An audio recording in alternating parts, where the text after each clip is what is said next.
Well, good morning, everyone. Grace and peace. Welcome to Find the Intersection. My name is Paul Dezay. Today, we're going to be looking at two passages. We're going to be looking at yesterday's passage, was from Luke 14, and we're going to look at this morning's passage, which is Hebrews chapter 13. All right, so let's jump into the gospel passage for this week. Luke chapter 14, verses 1 and 7 to 14.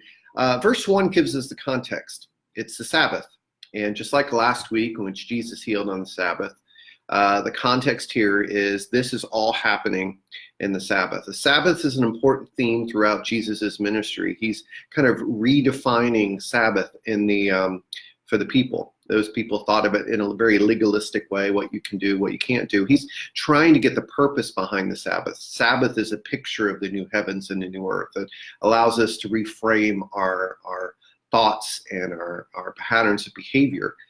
And so this particular Sabbath, there is a meal going on, which is a picture of the great marriage feast in the new heavens and new earth. All right, so a few things that jumped out to me. Number one, the table. The table is a place of intimacy and relationships, and a lot of Jesus's ministry took place at the table. So that's an important part of this. The second thing is the guests are to sit at the lowest place, showing humility. And humility is a theme that I see through all the passages this week. So humility is a part of the guests. Sit at the lowest spot instead of sitting at the place of honor. And then the third thing is hosts are supposed to invite those who cannot repay you. So invite the poor, invite the outcasts to the meal. So to the guests, sit at the lowest place. To the hosts, invite the outcasts to the meal. And those are particular pieces of hospitality and acceptance and love and humility, right? All right, so if you take a look at today's passage in Hebrews chapter 13, verses 1 to 8 and 15 to 16, today is the ending of our series through Hebrews on Tuesdays. The focus here at the end of Hebrews is mutual love, and that's that first verse. And I love the way the Common English Bible has it. Talks about keep loving each other like family. I love that. And so this mutual love surfaces in many different ways. One is hospitality to strangers. Second is compassion to prisoners. The third is faithful relationships. The fourth is extravagant stewardship.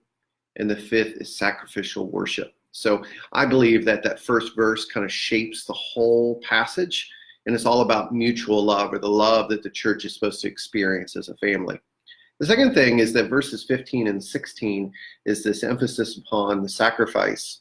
So worship is a sacrifice of praise to God, right? And so when we worship, we're sacrificing something. And it kind of ties this back to Leviticus and the sacrifices in the first chapters. And so we sacrifice something when we worship God. It's a sacrifice of praise. It costs us something.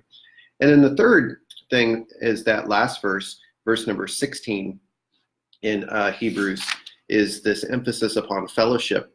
And verse 16 says, do not neglect to do good and to share what you have, for such sacrifices are pleasing to God. So this idea of fellowship and sharing what we have, this mutuality, is a very much important part of worship. All right, that's what I got. Hey, share your thoughts on both passages in the comments, and I will see you tomorrow as we continue our series in Jeremiah through the Old Testament. Hey, grace and peace, everyone.